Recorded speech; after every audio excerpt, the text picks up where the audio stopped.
Bien, vamos a abordar qué elementos se tienen que considerar en el diagnóstico, pero hablando en específico en las características de contexto de los alumnos. Primero hay que conceptualizar qué es contexto. Esto nos va a ayudar a no perdernos. Cuando nosotros les preguntamos a los maestros qué es contexto, ellos suelen contestar, pues es el entorno, es lo que nos rodea.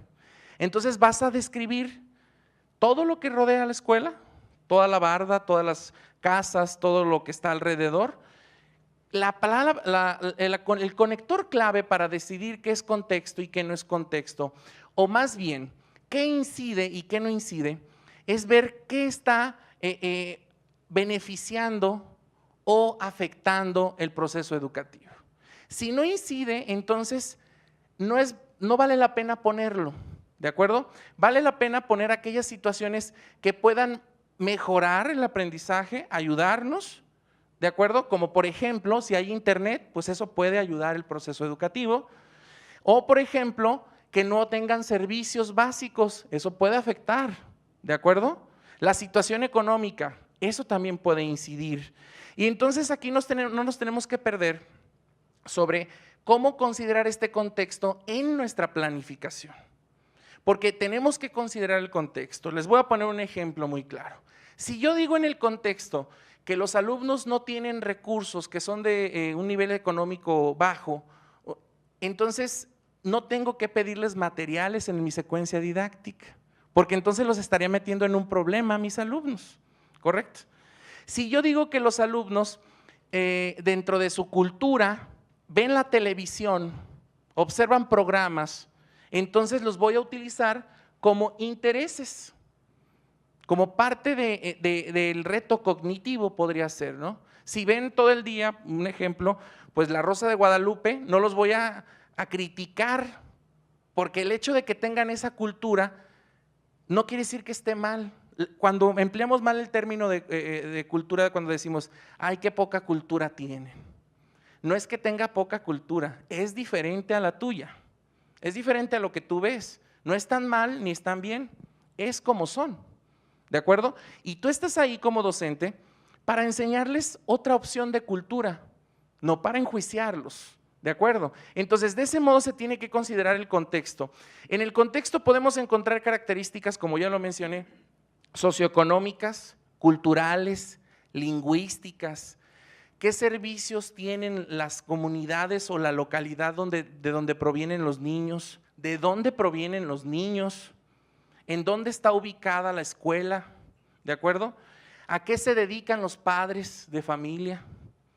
¿Qué tipo de familia tienen? Si es monoparental, si es reconstituida, si es nuclear.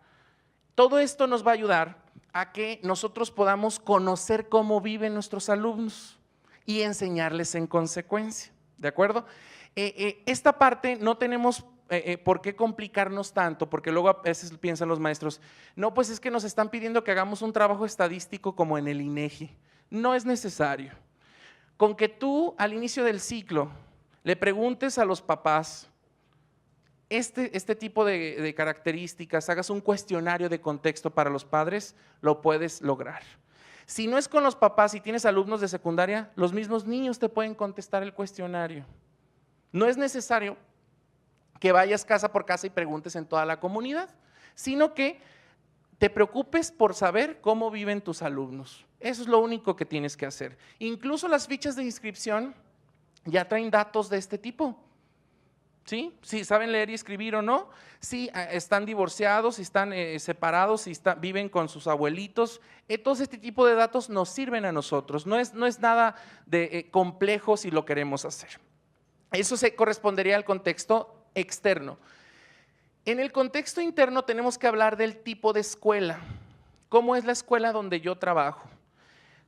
¿Dónde está ubicada? Tampoco hay que ponernos ahí de manera tan exhaustiva, está entre los cruces de las calles, con que pongamos el estado, el municipio, la localidad, con eso es suficiente, ¿de acuerdo?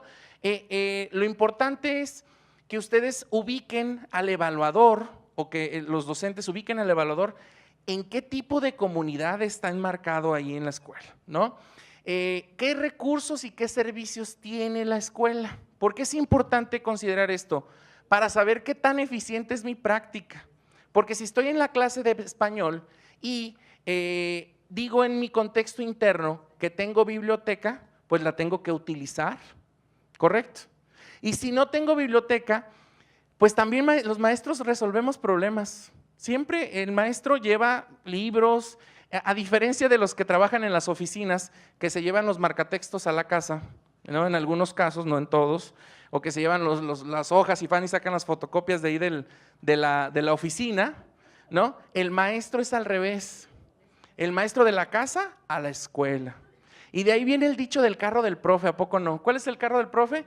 El que trae papelotes, cartulinas, y las maestras llegan con sus bolsitas como con 20 o 50 lápices, ¿no? Porque el niño no traigo lápiz, toma, aquí está. ¿De acuerdo? Entonces nosotros tenemos que poner en el contexto no todo lo bueno, sino aquello que nos hace falta también. Pero ojo pues, porque esto no se tiene que convertir en la queja. Porque si se convierte nada más en quejas, yo tengo un dicho que les decía a mis compañeros en los consejos técnicos, se acepta todo tipo de queja acompañado de 3 posibles soluciones. Porque tenemos que resolver las cosas. El hecho de que el niño no lleve lápiz no puede ser un impedimento para que no aprenda. Tenemos que resolver. Ojo, no estoy diciendo que seamos pasivos ante la falta de materiales. Sí, hay que exigir que tengamos materiales en las escuelas, que estén bien equipadas, pero que esa no sea tu queja o tu justificación para que el niño no aprenda.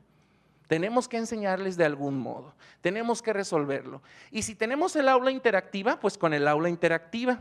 Y si no tenemos aula interactiva, pues con material concreto, con corcholatas les enseñamos matemáticas, pero lo resolvemos, ¿de acuerdo? Bien, dentro del contexto interno también tenemos que considerar cómo participan los padres de familia en la dinámica escolar.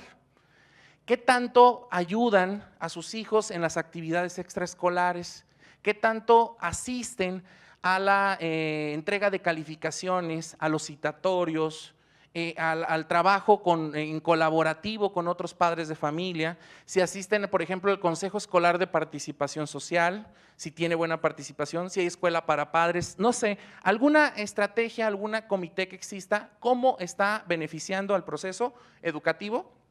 Y si los padres no asisten, también hay que poner lo que es una condición o característica actual, ¿no? Pero tengo que poner qué acciones hace la escuela para integrar a estos padres, porque la escuela también es responsable de considerar y diseñar estrategias para que estos padres se integren al proceso educativo.